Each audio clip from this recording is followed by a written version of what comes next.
Hey, it's me, Vicky Marie. Happy Saturday evening. Hope you're all well. I'm on the avatar because, well, if you saw the state of me, you'd realise why I'm on the avatar. So, but I thought I'd come on and talk about Chad Daybell getting the death penalty. And then I've got another little bit of news for you that's nothing to do with Chad Daybell as well that I think you'll find interesting. That's why I'm a little bit late, because I just sort of found it on Twitter.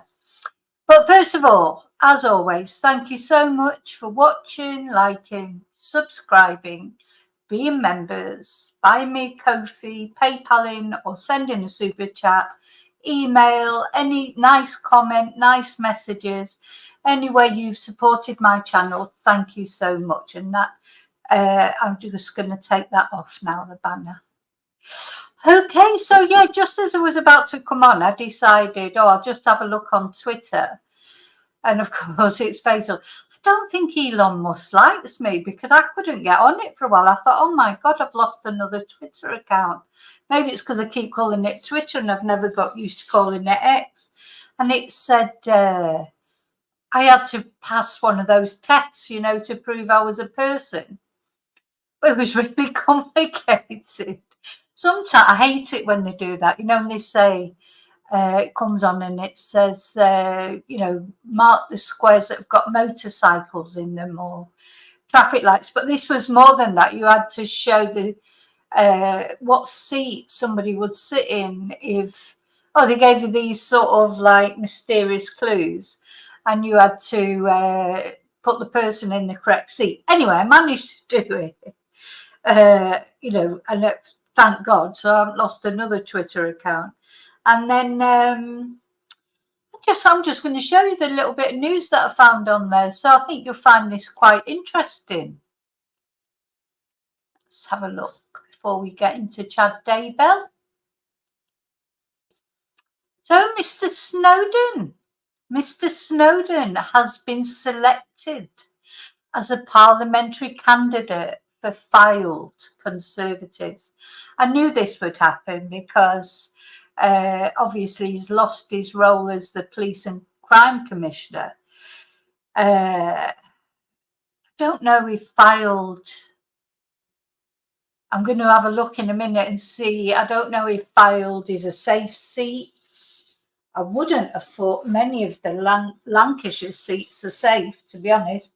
There was a bit of a red wall revolution, wasn't there, in the last election in the UK. Sorry, anyone who's watching from another country and thinking what you're talking about, we've got an election coming up in the UK. And this guy, Andrew Snowden, if you followed the Nicola Bulley case, if you were following the Nicola Bulley case, maybe you weren't, so maybe you're wondering what all the fuss is about. But this guy was the police crime commissioner at the time, and generally people think he made a total cock up of it. Anyway, he's been selected, so we've got this election coming up. All the Conservatives I think they're looking for 150 MPs. Didn't I tell you that anyone could be a Conservative MP right now?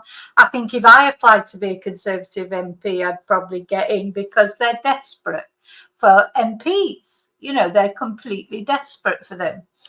So here he is. Andrew's going to stand for the Conservatives parliamentary candidate for filed. Now, I'm just going to have a look now. I'll leave you with that lovely picture of him. He's going to fight for filed. So let's have a look if he's got any chance. We'll see who's actually MP for filed currently. Let's see. So filed has been a constituency in Lancashire, and it's been represented. Oh no, it is a Conservative seat. It's been represented since 2010 by Mark Menzies, who was formerly of the Conservative Party. But he is now an independent after the whip was withdrawn in April 2024 with allegations that he misused Campaign funds. Well, what a surprise. What a complete surprise. Fancy a Conservative MP misusing campaign funds. Let's have a look. This is Wikipedia telling us about this constituency. Gosh, he's going to get in, isn't he? He's going to win, because if it's a safe seat. So this is where it is. Lancashire is in the north of England, for anyone who doesn't know. And this is the boundary of Fylde. That's interesting. So it's been held by the Conservatives since 2010. So it must be quite a safe seat, mustn't it? Must be. So let's see. So it says it has 4 main population centres. And some of them have a considerable Labour vote. But Lytham and St Anne's are comfortable seaside resorts favoured by families and retired couples, and along with the more rural parts of the seat are safely Conservative. So he's been given a safe Conservative seat. Or is it safe though? You know, we'll see. I don't think any of the seats are safe at the moment. So here we go. Here he is. He's already on Wikipedia as a candidate. God, they don't waste any time on Wikipedia, do they? So yeah, it's quite a big majority last time, but that was 2019. Let's see. General election 2000. Oh no, that was. Of course, that was the last one, then, was it? Quite comfortable majority there. Mr. Mark Menzies, who embezzled, God,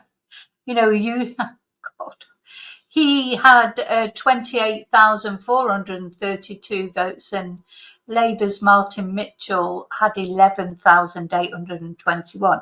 So that's quite a big majority. So that'll be very interesting. That's one to watch out for when the election is on July the 4th, Independence Day.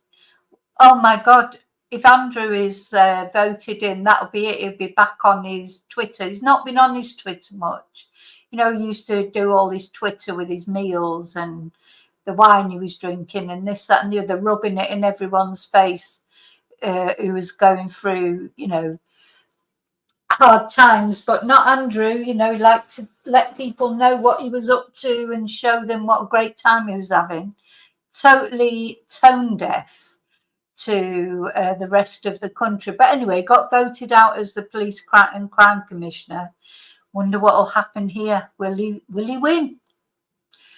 Will he win? But anyway, I will talk about that again, because either tomorrow or next week, I haven't quite decided. I've got I'm doing a part 2. Oh, what's happened? Can you hear me? Oh.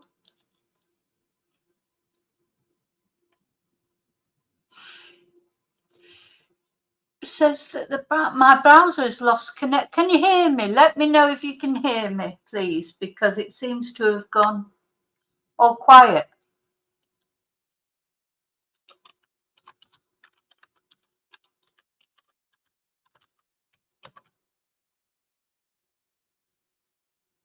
Oh, so you're saying yes, you can hear me. For some reason, it's saying up on the top of my screen, your browser has lost connection to your screen share audio. Okay. Well, let me know if you can't hear me. Okay. So, yeah, so that's definitely one to look out for, isn't it? To see what happens to him. God, he's going to end up Prime Minister, isn't he? Hopefully, I won't be here any longer. He's going to be Prime Minister one day, isn't he? You just can feel it coming. Okay, let me just say hello to everyone before I go any further. And then we're going to talk. So next week, or either tomorrow or next week, I haven't quite decided. So I've got a bit of a part 2 from the ex-employee of Peter Folding, with the proof that they've sent of who they are, etc. Some other photos that they've sent and some other observations. And I will talk about Andrew again. Oh gosh, I can't wait for the election. I think it's going to be dead interesting, but that's just because I'm a bit of a politics junkie, but that's just me. I'm boring. But anyway. Hi, Chumba. Yes, I had a lovely lunch, thank you. I'm trying to think what I had now. What did I have? I had chicken. I think chicken potatoes. I had a couple of gin and tonics. It was very nice. Yeah, and then I had a little nap, and now I'm fine. Oh, you're hot there in Scotland. Oh, it's yeah. It's not that. It's not what it's cracked up to be being hot. I don't think. Hi, Simon. It's chilly down south. Hi, Tracy. Hi, Michelle. Hi, David. Hi, Jean. Lady Dog Lover's in the house.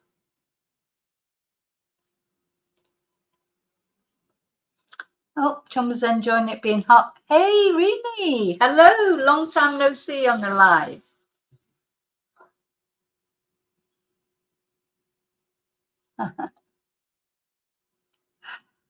Oh, gosh, did I miss somebody then? Sorry. Well, when I come down this list, because you're all chatting, I'm always worried.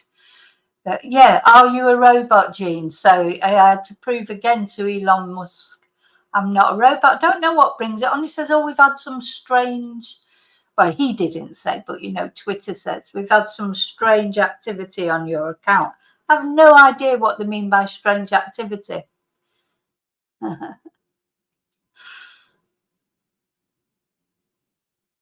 Yeah.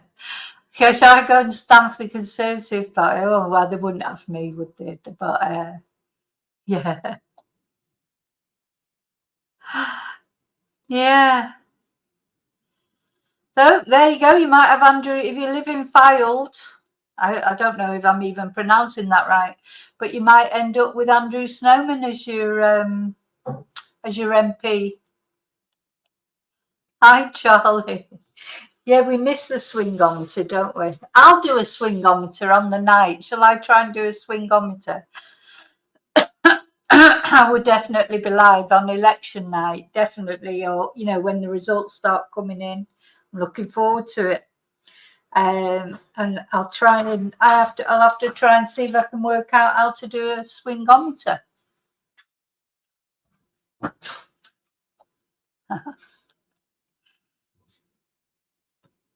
Hi, BF. So, yeah, the reason that I'm really here, so I know I got a bit sidetracked there talking about Mr. Snowman standing. Hi, Yvonne. Have you been following this case? So, Chad Daybell, he's got the death penalty, which, you know, I don't really believe in the death penalty, but he does deserve it, really, because he's responsible for the deaths of 3 people, at least, 2 of which are children. You know, so if anyone deserved the death penalty, he does. And Laurie Daybell, his wife, I'm not sure how she got away with the death penalty. She must have made some sort of plea deal or whatever. Well, she didn't get. She was his partner in crime. She did not get the death penalty, did she? So I'm not sure why she didn't, but he has. He's been given it today, and we're going to have a look at it.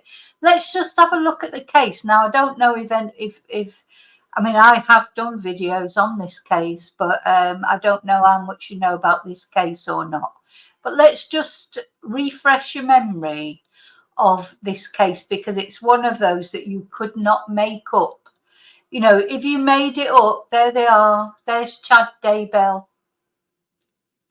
and Laurie Daybell, or Laurie Vallow Daybell, because she's been married about 300 times. Not quite 300, but she's been married at least 3 times. Maybe more, maybe 4. To be honest, I lost count in the end. And he was her last husband. She won't be having another husband, because although she didn't get the death penalty, she's got life in prison. And they're responsible. well, they've been found guilty of killing 3 people, but that's not the only people. Probably that there's a trail of bodies behind this couple. Absolutely, God, talk about going to hell. I really like this picture that Sky News has put together with the flames, because they're supposed to be God-fearing, people. He thinks he is a prophet. He thinks he is God's representative on earth. Well, whether he really thinks that, I don't know, but that's what he tells everybody. And she swallowed it sort of hook, line and sinker, because she's not quite full shilling, to be honest. And so they got together, and when they got together, that's when even more people started dying. So it's a hell of a story. Let me just read you what Sky News says about it, and then I'll fill you in. So, sex, money and dark spirits inside the Doomsday murders trial that gripped millions. Chad Daybell told the world the apocalypse was coming. So that's right. So the world was supposed to end. I don't know if it was last year or the year before. Anyway, it didn't end. And he told Laurie, apparently his chat-up line, not only for Laurie but for other women, was, "I've known you in a previous life." This is what he would say to women. He set himself up as a prophet who was like some sort of god, one of the chosen people. And he would say to women, and it's what he said to Laurie, "I knew you in a previous life. We've been married in lots of previous lives. We're meant to be together."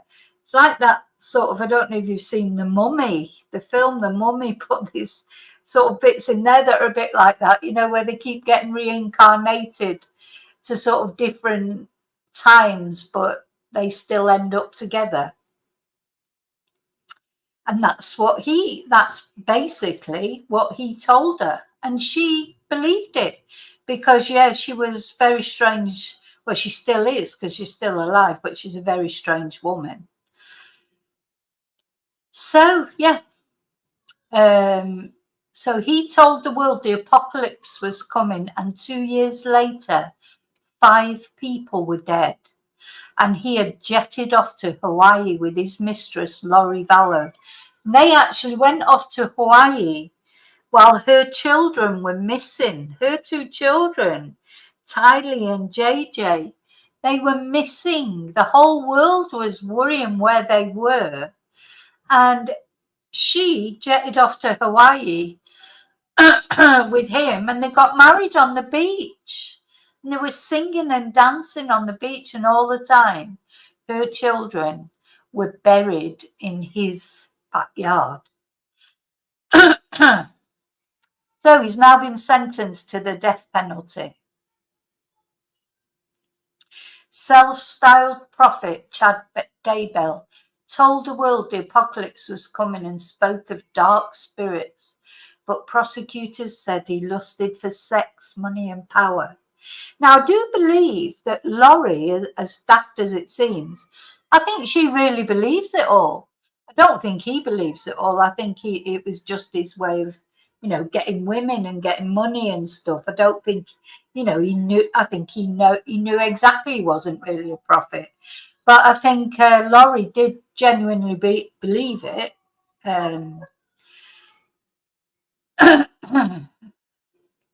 So now he used to be a grave digger. That says a lot, doesn't it? But anyway, a jury in Idaho unanimously agreed. I think it has to be unanimous anyway for the death penalty to be given.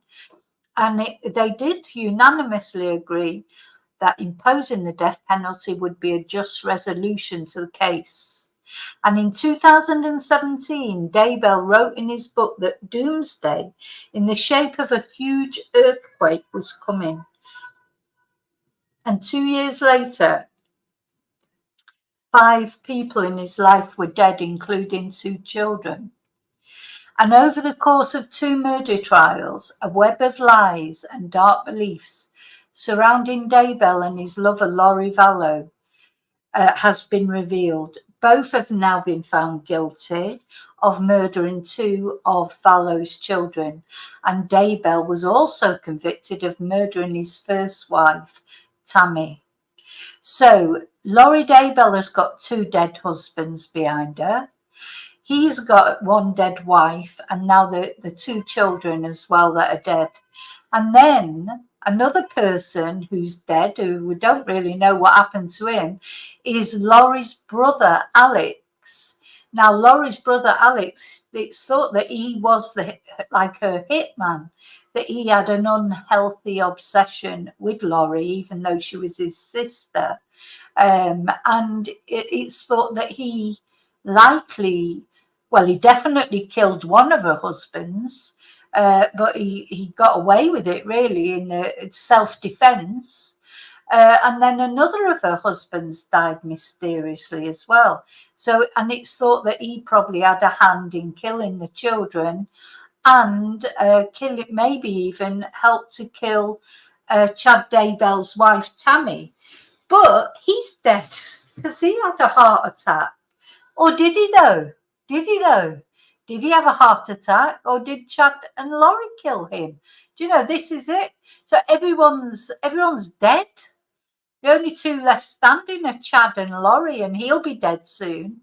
You know, I don't know what's going to happen to Laurie, but anyway. So Vallow, who is his second wife, is serving life in prison. And Daybell and Vallow identified anyone who stood in their way as dark spirits or zombies, which was an alternative reality that gave him the pretext to remove them, prosecutors said. His defense team painted a picture of a simple author seduced by a manipulative woman. So, of course, when it came to his trial, he tried to throw Laurie under the bus, say it was all Laurie's fault and she manipulated him and blah, de, blah, de, blah, de, blah. But, you know, I don't think she manipulated him at all. I think she might have manipulated her brother a little bit because she knew, but I think it's the opposite with these. I think they manipulated each other. They're both as crackers as each other. So what he would do was identify people as zombies. He would say, oh, you know, he would class them in light and dark shades, and he would give them a grade. And then he would say that if they were, you know, whatever the ultra dark shade was, then they were a zombie. They'd been taken over by a dark spirit. That the person that was in that body before was no longer existed, according to him. And it was a zombie, a dark spirit. And that's why they had to be killed. And that's the pretext that they used for killing her children. Well, I don't know if he used that for killing his wife, but he killed his wife to get her out of the way so he could marry Laurie. And Laurie murdering her husband or getting her brother to kill her husband. And then, as I say, long before that, she had another husband that mysteriously died as well. So maybe she was already a murderer before she met Chad. Anyway, when he had a chance at what he considered his rightful destiny, he made sure that no person and no law would stand in his way. So what was it like for Daybell's followers surrounded by talk of zombies and spirits? And why did 2 children end up buried in his backyard? So here's Chad and Laurie. I think that was when they were in Hawaii, probably, because reporters were interviewing them or trying to interview them, you know, asking her, where are your children? And one interview, the reporter said to her, well, the whole world is wondering where your children are, Laurie. And she just said, oh, that's nice. Absolutely unbelievable. Anyway, his children are still alive, but they weren't young children like, well, one of her children was a young child. I'll explain about that in a minute. But, and his children actually have been supporting him, which I just find really crazy because he murdered their mother. He's just been found guilty now of murdering their mother, but the children have been supporting him. So they met at a religious conference in October 2018 in St. George, a city in southern Utah. It's great Utah, isn't it? Oh my God, what a place. What a place Utah is. You know, there's so, I don't know, so many cases seem to come out of Utah. Surrounded by deep red rocks and distant mountains. He was well known in the Mormon community as a publisher and an author whose books often featured themes of the apocalypse. Heavy set with brown hair, he was given a talk at the event. Laurie was being really flirtatious towards him, her brother's wife, and a close friend, Zulema Pastenis, told Daybell's murder trial years later.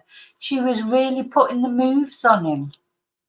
Vallow, a former Mrs. Texas beauty pageant contestant with glossy blonde hair, clearly caught his eye. He giggled as they chatted, Zulema said. So this photo, this just shows you how batshit crazy this woman is, because this photo is when she was arriving for leaving one of her trial appearances. She's smiling like, you know, she's some celebrity or something. She's on trial for the murder of her own children, and she's smiling. She's crackers. I mean, she definitely, I don't think he's crackers. I think he's very calculated. But I think she is just, you know, 2 sandwiches short of a picnic, as they say. Theirs was not a typical flirtation. He told her that he was the reincarnation of St. James the Less, who some believe was Jesus's brother, and told Vallow she had been his wife 2,000 years ago. She was captivated. Sorry, maybe I'm too cynical. I'm just imagining somebody saying that to me, you know, not only now, but even when I was young and foolish. Just, you know, that being their chat up line. Oh, did you know we were married 2,000 years ago? We should get that together. It'd just be like, what? You know, but, she fell right for it. You know, he saw her coming. I'm sure he tried that line on quite a few women, but she was probably the first one that was stupid enough to believe it. So Daybell and Vallow were both married to other people when they met at the conference, but within a year, their spouses would be dead in mysterious circumstances. I also think these are another example of people just living in a bubble and thinking everybody else is stupid. You know, did they really think they could just go off on holiday to Hawaii and pretend they didn't have they were telling people when they were in Hawaii as they got married on the beach, they didn't have any children. You know, and in the meantime, JJ and Ty Lee, we're going to look at some photos of them. Ty Lee, I think she was 15, she was a teenager. And JJ, he was just a very young boy. And they, you know, did they really think people that the police were just going to say, oh, okay, you know, because I don't even know where she told them the children were. I think they just said they were in a safe place somewhere and buggered off to Hawaii. Very odd. You know, it's very odd that they could imagine that people would believe that. Anyway, it wasn't long after that first meeting that their affair began, and Daybell called Vallow an exalted goddess who had returned to Earth on a special mission, part of which involved being hit with him. So that was his second chat up line. You're an exalted goddess and you've been returned to Earth on a special mission to be involved with me. So there you go. So just come on. What do these people, you know, where does this, you know, how do people believe that? Anyway, never mind. Daybell gathered followers who listened to his beliefs about dark spirits. He claimed to receive information from the spirit world through a portal in his home. So he had a portal in his home, and he received information from the spirit world through that. And this portal supposedly told him that his wife Tammy was going to die soon. So after he met Laurie, yeah, he was going around telling his friends, telling people that he'd been told by spirit that Tammy was going to die soon. I don't know if he told Tammy as well, but he was telling all their friends, oh, I've had a premonition that Tammy's going to die soon, as he's preparing the poison, like. And Daybell and Vallow shopped for wedding rings while Tammy was still alive. I mean, oh my God, it's just so horrible. She moved from her home in Arizona to Rexburg, Idaho, with her brother and children to be closer to Daybell. So, of course, her brother was this Alex. We'll have a look at a photo of him in a bit. Alex, the punisher, the fixer. He was the one that seemed to do all her dirty work. And then she took the children there to live as well. Oh, dear. I mean, just, it's one of those that makes you speechless, this case. So Daybell would give talks to Vallow and her female friends, and they called themselves the Seven Gatherers, and would speak of light and dark spirits. The group would communicate on an email chain and meet to conduct castings where they would pray for evil spirits to leave people. Well, that didn't work, did it? Because they're certainly full of evil spirits. Just how do these sort of supposedly God-fearing people think that they're going to get away with murdering children, that when it comes for their time to go wherever we go afterwards, that how do they think that God's going to receive them? This God that they keep talking about, and Jesus, and what do they think that Jesus is going to make of them? How do they sort of resolve that in their heads? I just don't understand it. Anyway, the pair preached that only through spiritual intervention, burning, or even death could these dark spirits be cleansed.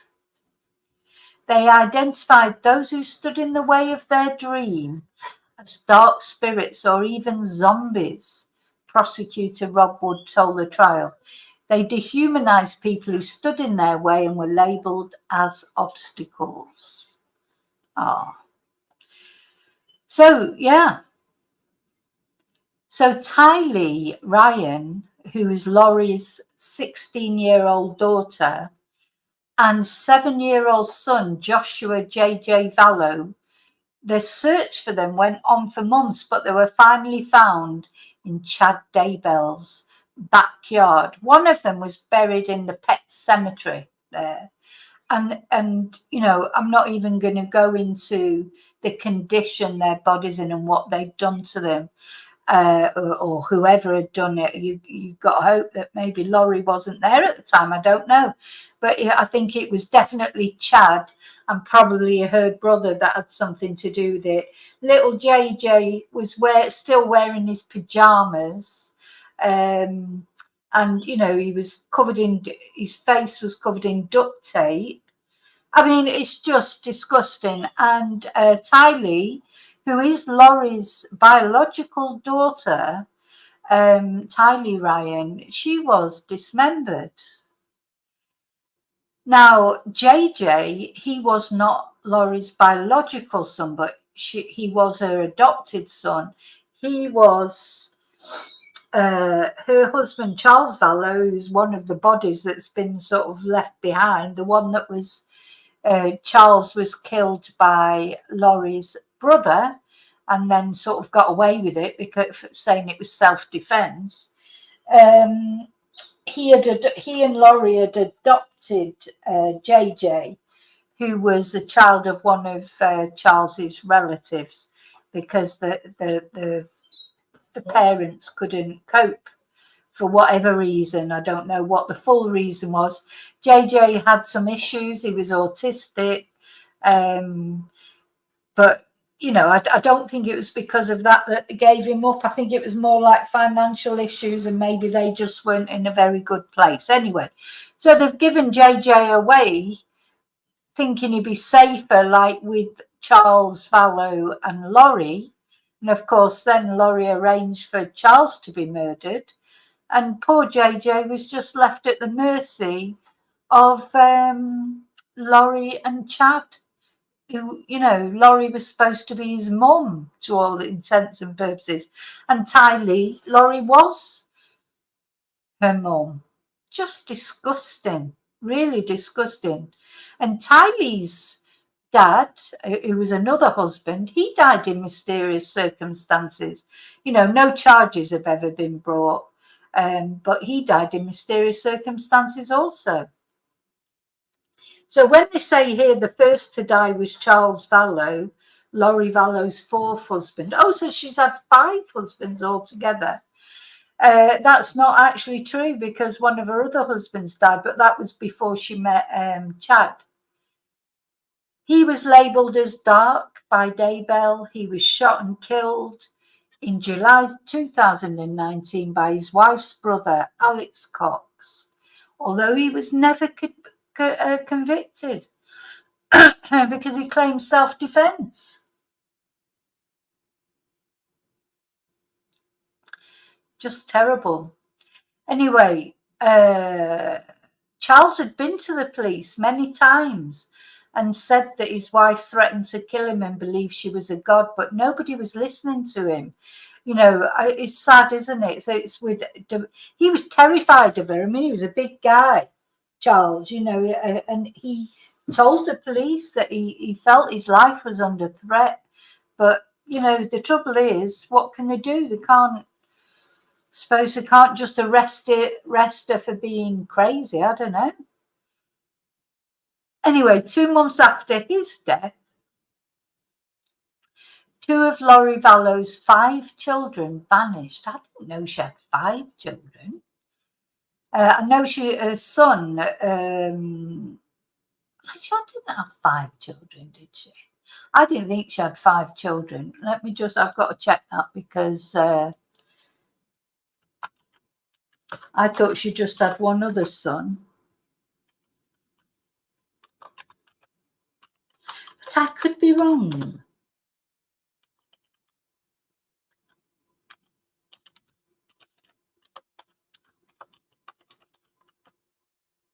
Three, yeah, 3. That's wrong, that's Sky News. You've got to do something about that. Yeah, 3. She's only 3. I've just checked it. Yeah, Sky News has got that wrong. I don't know why they've said 5. Anyway, where am I?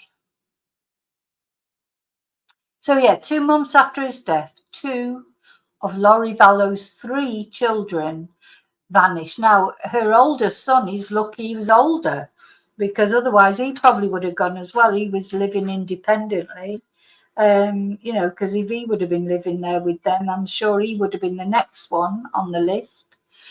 Anyway, the disappearance of her 16-year-old daughter, Tylee Ryan, and her 7-year-old son, Joshua JJ Vallow, sparked a months-long search and grabbed huge media attention across America. Well, not only across America, you know, it was one of those cases, some cases just go international, don't they? They go viral. This was one of them, because it was just, you know, batshit crazy. So of course it just went completely, you know, everyone was talking about it in all the media all over the world. Then Tammy Daybell was found dead on the 19th of October 2019. At the time, it was put down to natural causes. So here's poor JJ and Tylee. So yeah, it was put, Tammy, Chad's wife. Well, it was, I think it's the only wife he's had before Laurie. They'd been married. They were childhood sweethearts. They'd been married, you know, for a long, long time. and she was found dead on 19th of October, and it was put down to natural causes. But later, it was changed to asphyxiation. Her life insurance had been increased to more than $400,000 just before she died. 2 weeks later, after Tammy died, Daybell and Vallow got married and jetted off to Hawaii to celebrate their union. They laughed and danced on the beach. Neither of them ever contacted the police regarding the missing children. And in December the same year, just as Tammy's body was being exhumed by authorities who were questioning her cause of death, Vallow's brother Alex Cox was found dead. You know, it's just like sort of one after the other. You know, it's like dominoes falling. The amount of dead bodies this couple have left behind them. So strangers from around the world became transfixed by the search for JJ and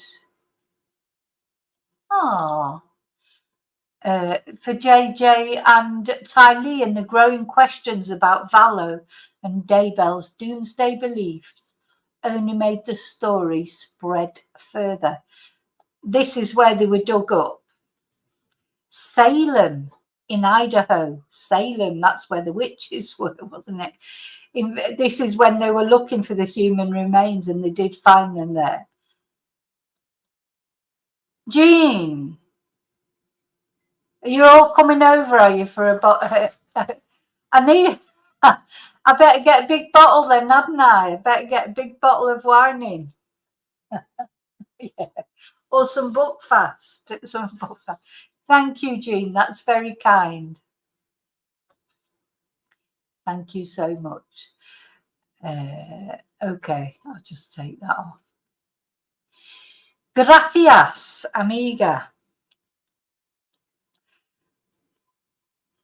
Okay, where were we? So so finally they found them. God, it's just unbelievable. I don't know why I'm saying unbelievable. I should, these cases, they're not unbelievable, are they? They happen all the time. Just incredible. This is how truth becomes genuinely stranger than fiction. And that's what makes it difficult, isn't it, to watch sometimes dramas and things, because, true crime, once you get into true crime, it's addictive because it's, then if you try and watch like a drama about crime, just think, I don't know, true crime is more interesting, if you like, because most of the things like this that happen in true crime, if you made a series about this, a film, people would think that it couldn't be possible, wouldn't they? They'd think it couldn't possibly happen. Anyway, it wasn't until June 2020 that police found the mutilated remains of the children. So sad, those poor children. It's bad enough when children get abducted, by strangers. But imagine children trusting their parents, their mum, they didn't know Chad very well, but their uncle, Alex. There were photos just before Tylee went missing. Their last photos taken on a day out, a family day out. They're all smiling and joking. And then, Tylee disappeared, and then JJ disappeared soon after that. It's awful, isn't it? So they found the mutilated remains of the children at a property in rural Idaho that belonged to Daybell. Poor JJ's body was wrapped in rubbish bags. His arms bound in front of him with duct tape, and Tylee's remains were charred. Daybell, now 55, was charged with 3 counts of first-degree murder, conspiracy to commit murder, insurance fraud, and grand theft in connection with the deaths of his wife, Tammy, JJ, and Tylee. Speaking at the start of the trial in April, prosecutor Rob Wood said Daybell crafted an alternate reality so he could fulfill his desire for sex, money and power. The prosecution argued that Daybell's beliefs of dark spirits and the apocalypse were an elaborate scheme to remove obstacles and cash in on life insurance. He described Tammy as a vivacious, healthy mother who was labelled as a dark spirit to be removed. Jurors heard grim testimony from police who described finding the children's bodies in Daybell's yard.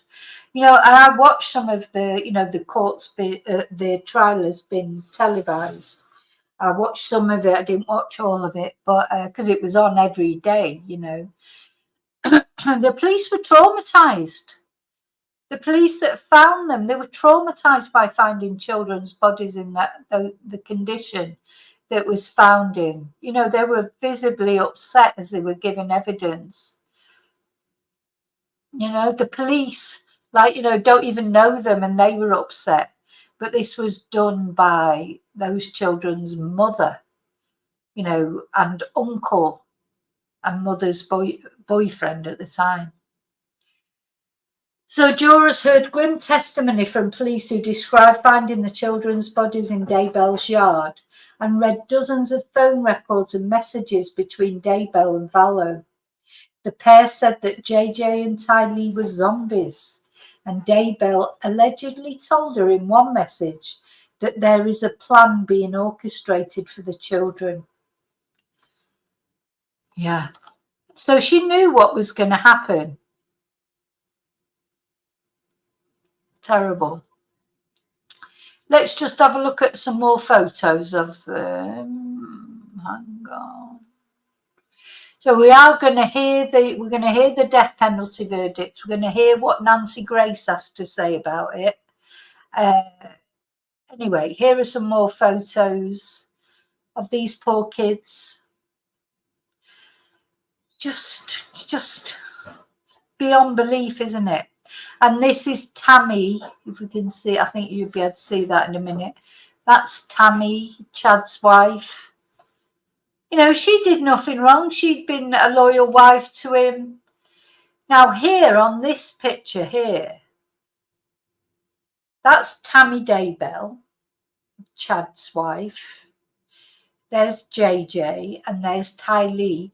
And these are two of Laurie's husbands, Charles Vallow, and I don't know this guy's name. Oh, Joseph Ryan. He was Tylee's dad. And they both died. As I say, it's known that Alex killed Charles Vallow, but he got away with it, saying it was self-defense. It's not really known exactly what happened to Joseph Ryan. That was more of a mysterious death. But, in view of everything that happened afterwards, it seems likely that Laurie and Alex were probably involved in his death also. I'm trying to find, I'm trying to find a picture of Alex. Let's get Alex up on there. Get some pictures of Alex up.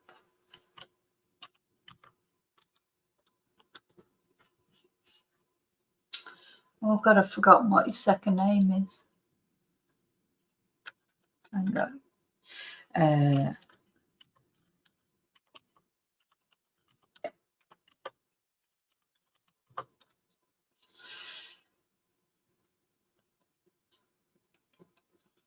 Yeah, so this is Alex. Alex was a stand-up comedian. You couldn't make this shit up, could you? He was a stand-up comedian.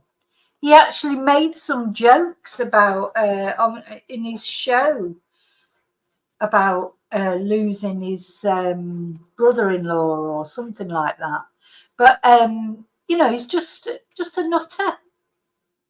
And he was supposedly, oh look, here's that picture. So this picture at some state park of Alex, Tylee and JJ just a couple of days after that she disappeared. Tylee disappeared because she disappeared first, and then JJ disappeared. So there they all are having a family day out, and not long after that,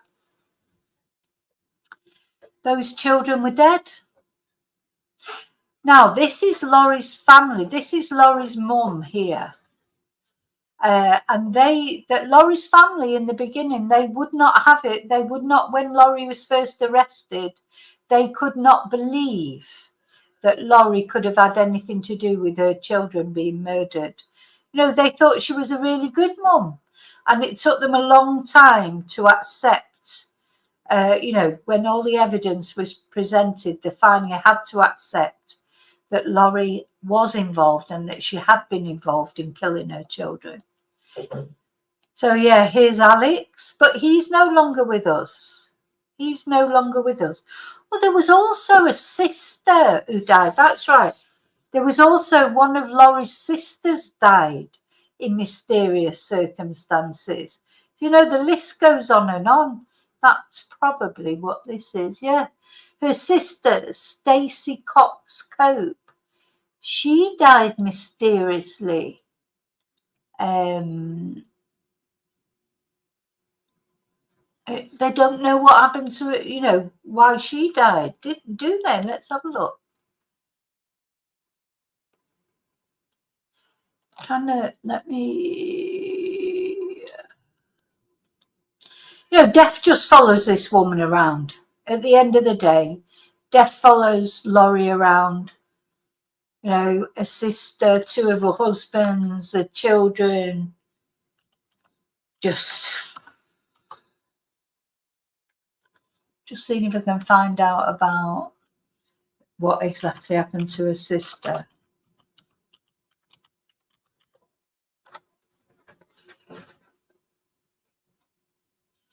Yeah, so some people are calling for her death to be reinvestigated.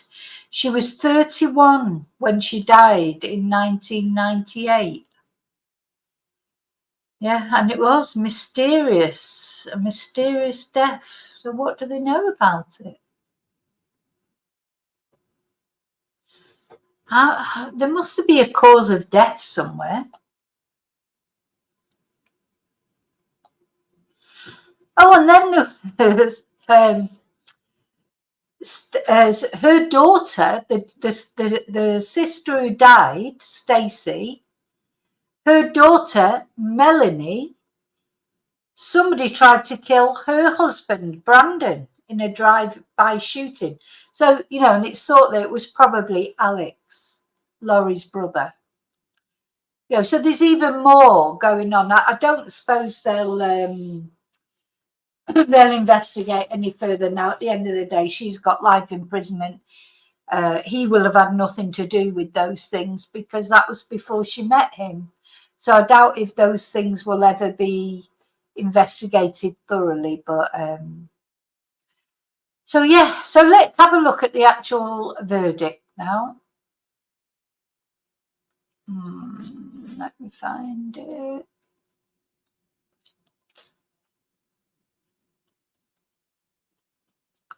So we're going to have a look at the actual reading out of the verdict. He was so cocky, this guy, when he went into this trial. How did he ever think he would get away with it? I think he thought if he blamed everything on Laurie, you know, that he could get away with it by sort of virtually throwing her under the bus. She's already got life imprisonment, so there's not much more he could do to her. But I think that was probably his plan. But anyway, it didn't work. So let's have a listen.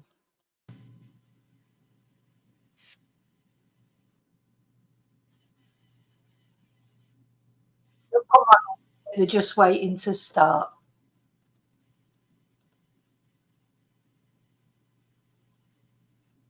Signed and dated. At this time, I am going to request, Madam Clerk, Ms. Holstein, if you would please read the special verdict form. If you'd like to remain seated or standing, it's a long form and will take some time to read, but however it's most comfortable for you, Madam Clerk, you may go ahead and read the special verdict form into the record.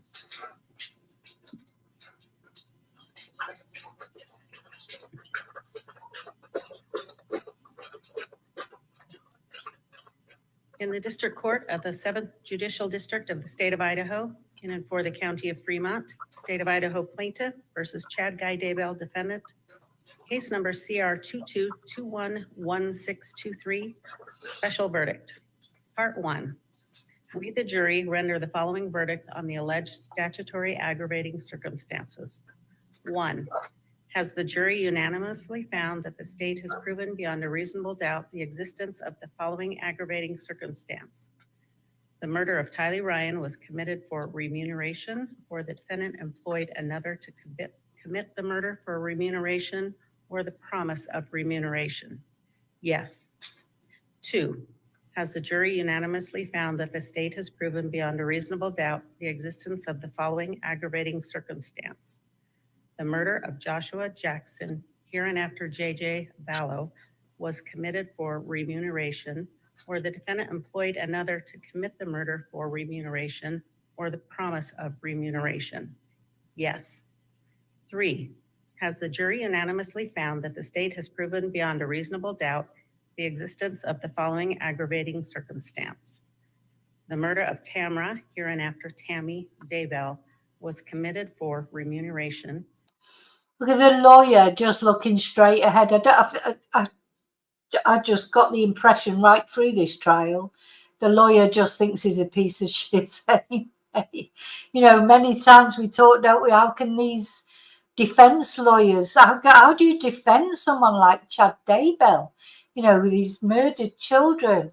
It's very difficult, isn't it? With that lawyer, you can tell by his face there, he's just thinking, oh God. And Chad is his body language, he's looking away from his lawyer. He's thinking, this lawyer's a zombie. He's a zombie. He's a dark spirit. I've got to get rid of him. I bet Chad's, it's all crashing down around Chad now. He's been, you know, he's had people hanging off his every word when he was like a prophet and reading out his book, and Laurie thinking he's the best, not only Laurie, but other women thinking he's the best thing since sliced bread. It's all crashing down around his ears now as the jury or whoever the clerk reads out. He's met all the criteria for the death penalty. You know, there's certain criteria that before somebody can be given the death penalty, and it has to be unanimous amongst the jurors as well. And he's fit all that criteria. Or the defendant employed another to commit the murder for remuneration or the promise of remuneration? Yes. 4. Has the jury unanimously found that the state has proven beyond a reasonable doubt the existence of the following aggravating circumstance? The murder of Tylee Ryan was especially heinous, atrocious, or cruel, manifesting exceptional depravity? Yes. 5. Has the jury unanimously found that the state has proven beyond a reasonable doubt the existence of the following aggravating circumstance? The murder of J.J. Ballo was especially heinous, atrocious, or cruel, manifesting exceptional depravity? Yes. 6. Has the jury unanimously found that the state has proven beyond a reasonable doubt the existence of the following aggravating circumstance? The murder of Tammy Daybell was especially heinous, atrocious, or cruel, manifesting exceptional depravity? Yes. 7. Has the jury unanimously found that the state has proven beyond a reasonable doubt the existence of the following aggravating circumstance? By the murders or circumstances surrounding their commission, the defendant exhibited utter disregard for human life? Yes. 8. Has the jury unanimously found that the state has proven beyond a reasonable doubt the existence of the following aggravating circumstance? The defendant, by his conduct, whether such conduct was before, during, or after the commission of the murders at hand, has exhibited a propensity to commit murder which will probably constitute a continuing threat to society? Yes. If you answered no to each of the above questions, you do not need to answer any other questions. Simply have the presiding juror sign this verdict form and notify the bailiff that you are done. If you answered yes to any of the above questions, then please answer the questions in part 2.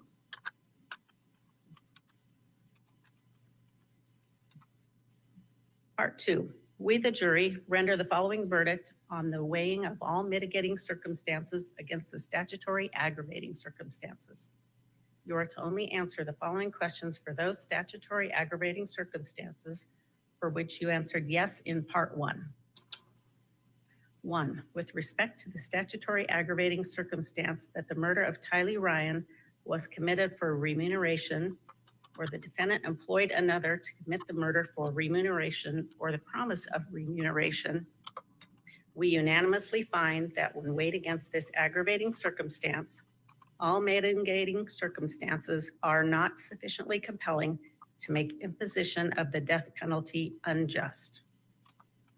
2, with respect to the statutory aggravating circumstance that the murder of Joshua Jackson, hereinafter J.J. Vallow, was committed for remuneration, or the defendant employed another to commit the murder for remuneration or the promise of remuneration, we unanimously find that when weighed against this aggravating circumstance, all mitigating circumstances are not sufficiently compelling to make imposition of the death penalty unjust.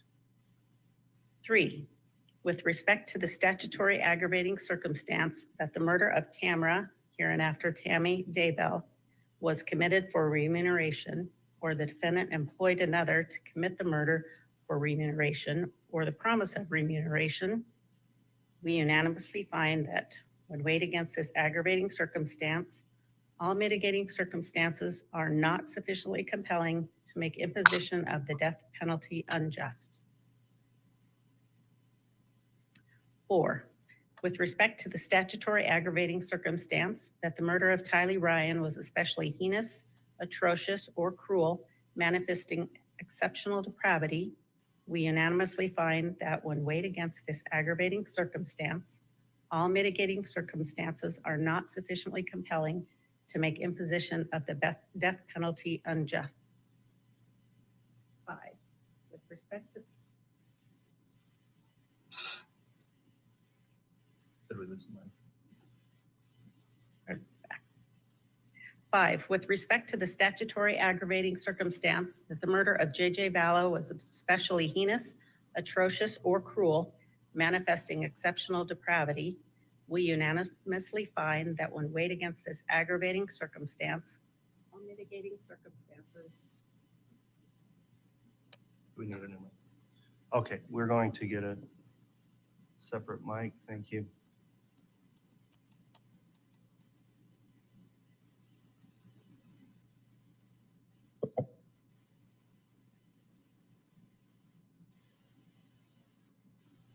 I'll read 5 over. Yes, start with 5 again. Thank you, Madam Clerk. 5. Okay. With respect to the statutory aggravating circumstance that the murder of J.J. Vallow was especially heinous, atrocious, or cruel, manifesting exceptional depravity, we unanimously find that when weighed against this aggravating circumstance, all mitigating circumstances are not sufficiently compelling to make imposition of the death penalty unjust. 6, with respect to the statutory aggravating circumstance that the murder of Tammy Daybell was especially heinous, atrocious, or cruel, manifesting exceptional depravity, we unanimously find that when weighed against this aggravating circumstance, all mitigating circumstances are not sufficiently compelling to make imposition of the death penalty unjust. 7, with respect to the statutory aggravating circumstance that by the murders or circumstances surrounding their commission, the defendant exhibited utter disregard for human life, we unanimously find that when weighed against this aggravating circumstance, all mitigating circumstances are not sufficiently compelling to make imposition of the death penalty unjust. 8, with respect to the statutory aggravating circumstance that the defendant, by his conduct, whether such conduct was before, during, or after the commission of the murders at hand, has exhibited a propensity to commit murder, which will probably constitute a continuing threat to society.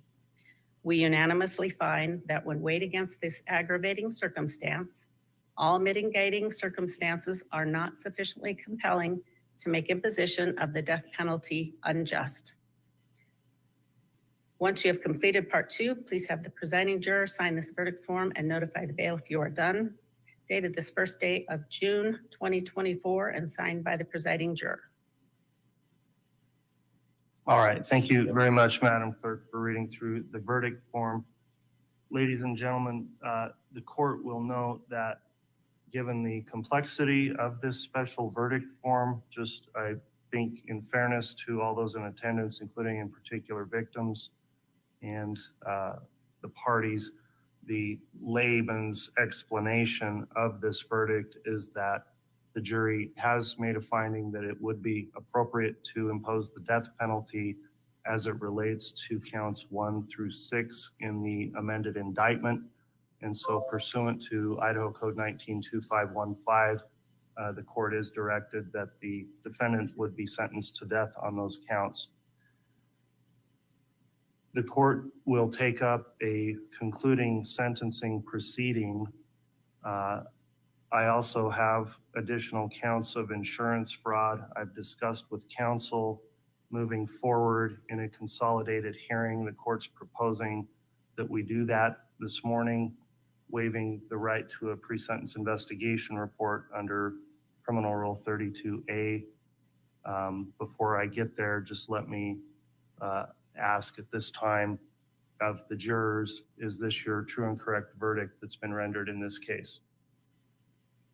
Very well. Does the state wish to have the jury polled on the special verdict form? No, Your Honor. Thank you. Does the defense wish to have the jury polled on this special verdict form? No, thank you, Your Honor. Very well. As I mentioned, then that's the result of the verdict form. The court would then proceed with additional sentencing on those 2 counts, as well as the counts 1 through 6 determined now by the jury. Mr. Pryor, is the defense willing to move forward with a consolidated hearing on those counts this morning without a pre-sentence investigation report? As previously indicated, Judge, yes, we are. Okay. Is the state going to be ready to proceed with a sentencing on those issues as well? Yes, Your Honor. Thank you. Okay. Thank you. Counsel, I do want to take a brief recess just to briefly prepare for that, given the verdict, and I will come back on the bench. It really won't take long. I would suggest that a 30-minute recess will come back on the record before we conclude with that sentencing hearing. So if everybody could be back here by 10 after, we'll have the jury return one last time to the jury room to wait for that final sentencing hearing. We'll conduct that in the presence of the jurors also, and then I'll have concluding instructions for the jurors. So we will be in recess for 30 minutes. We'll come back for that final stage of the proceeding. Thank you. All right.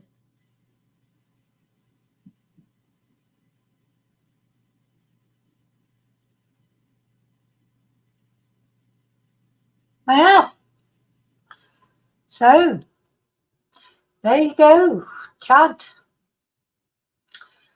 You know, I suppose he's going to appeal, I would imagine. Yeah, and he may pull him beyond death row years, but you know, it depends, doesn't it? Sometimes it seems to happen quite quick.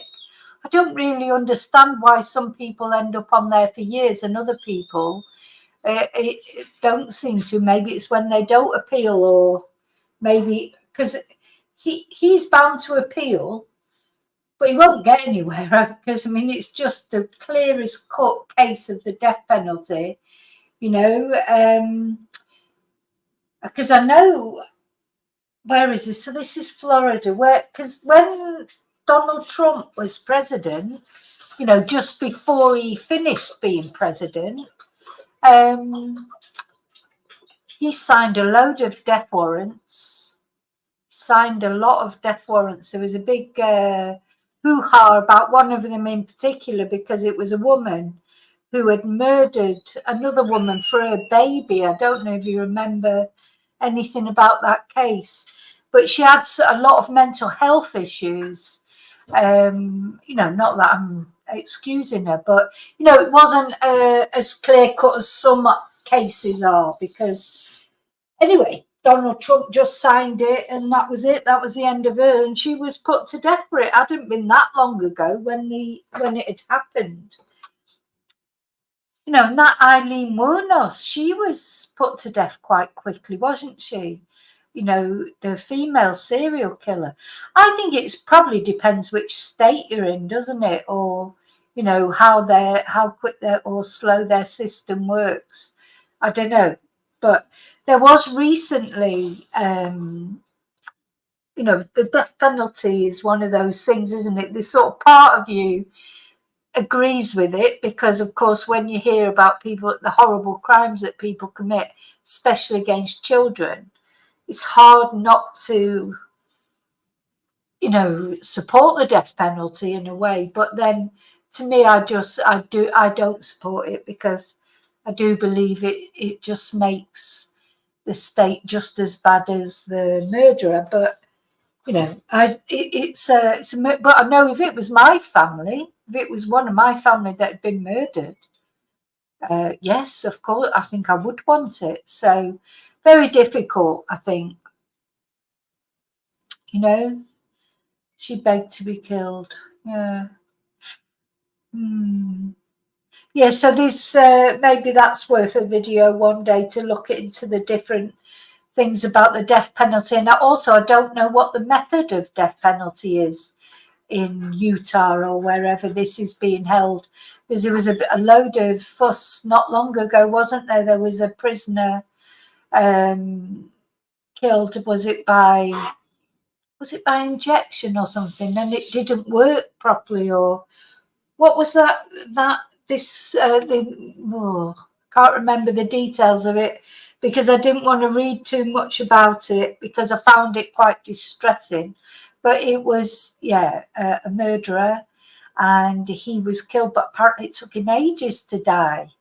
He came back to, it was air, was it? Not air, but killing him by gas, I think, or something.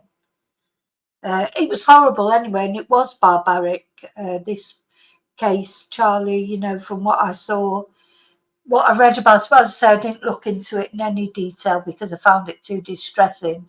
But took ages for the guy to die. Came back to life.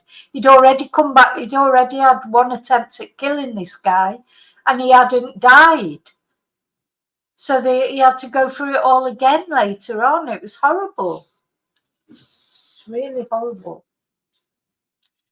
I think, it was some sort of gas type. Let me see if I can find it.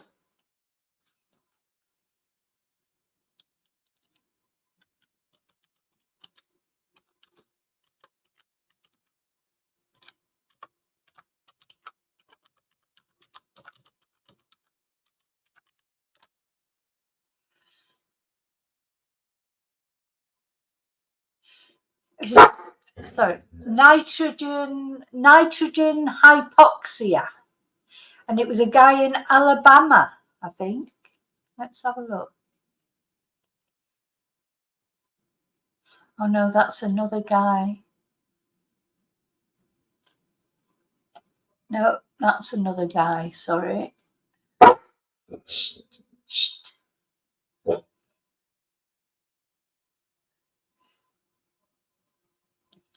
Here's one in February the 28th, lethal injection. They had to halt Thomas Eugene Creech. They had to halt his execution because they couldn't find a vein where they could establish an intravenous line. He was 73 and he'd been in prison for 25 years. So, sorry, that's not the one I'm looking for either. I can't find the one I'm looking for.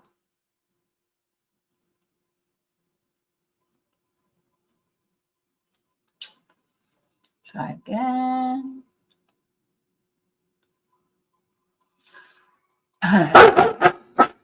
Sorry. Shh. There you go. There's Tia letting her voice be known about it. Anyway, I can't find the details of it, but I'll look for that for another video. Okay, so let's have a look at Nancy Grace's. What did Nancy Grace have to say about it? I'll just show you that. I presume she's at CrimeCon.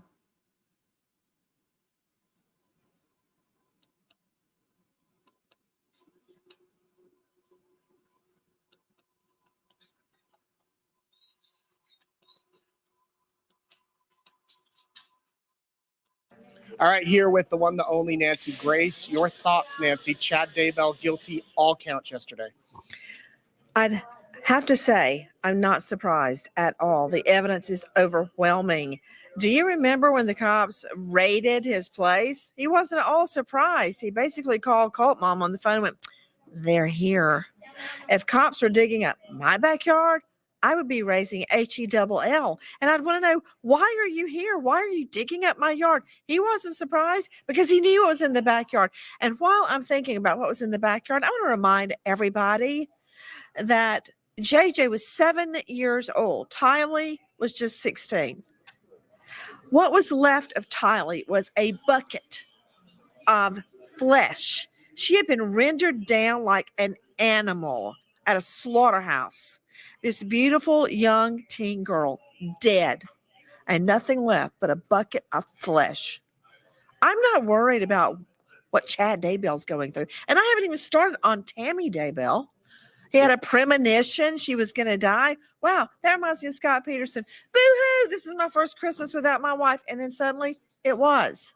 Yes, he planned the whole thing. Cult Mom had a hench person, and it's Chad Daybell, the prophet. Well, during his defense attorney tried to blame Lori and Alex. He said Chad was going to be victim number 5, that Lori was going to go after him for money, and that they were after him. Obviously, the jury didn't buy it.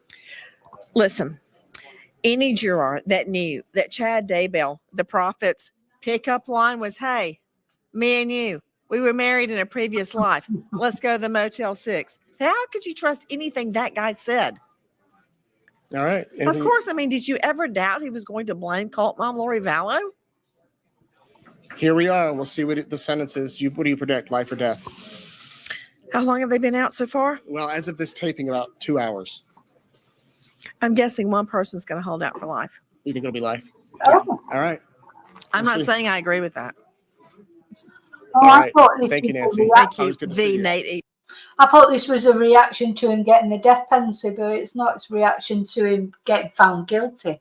But she thought he was going to get life. The Nancy Grace.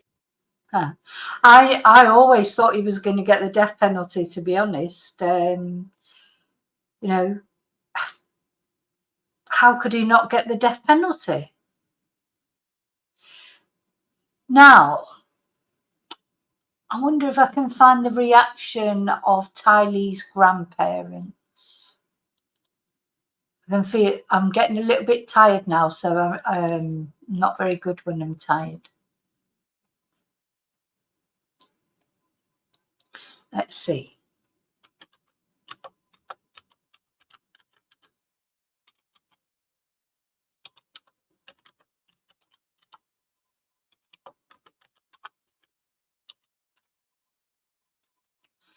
Right, this is a reaction to the verdict, not to the death penalty thing.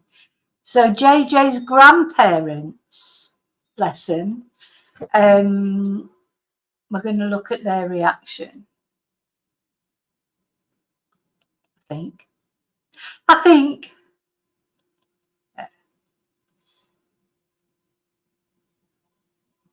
Where's the video? With cheers for Kay and Larry Woodcock, a feeling of relief, a feeling of heaviness. It's a sad day. 5 years of pain, 5 years of grief. JJ would have been 12 years old, guys. 3 people murdered, families destroyed, a grandfather questioning. For what? There will never be a good answer. But the 2 people who did this will never be able to take what JJ, Tylee, and Tammy leave behind. Our memories are what we have. That's what we have left. Memories of a mother and grandmother devoted to her job. Tammy, I hope you're teaching kindergarten. I hope you're providing wonderful books to the children. Memories of a smiling teenager who would have blossomed into an adult. Tyler, I hope you have grown to be a beautiful woman. and memories of a sweet 7-year-old boy loved by his grandparents. JJ, Papa loves you.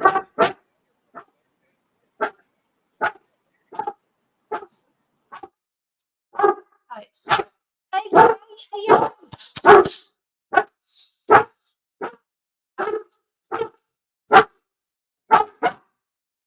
Oh.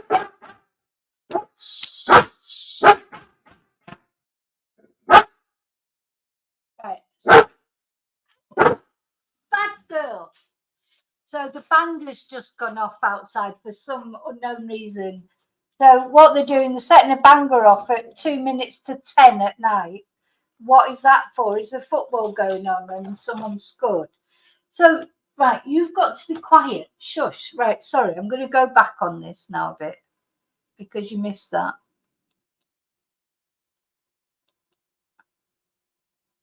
Of a smiling teenager who would have blossomed into an adult. Tylee,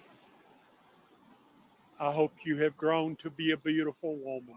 And memories of a sweet 7-year-old boy loved by his grandparents. Oh. JJ, Papa loves you. Oh. JJ, I miss you. Now feeling, after 5 years, finally, justice. I was praying for a just verdict, and we got it. The city of Minneapolis So, lost a hero in police oh. officer.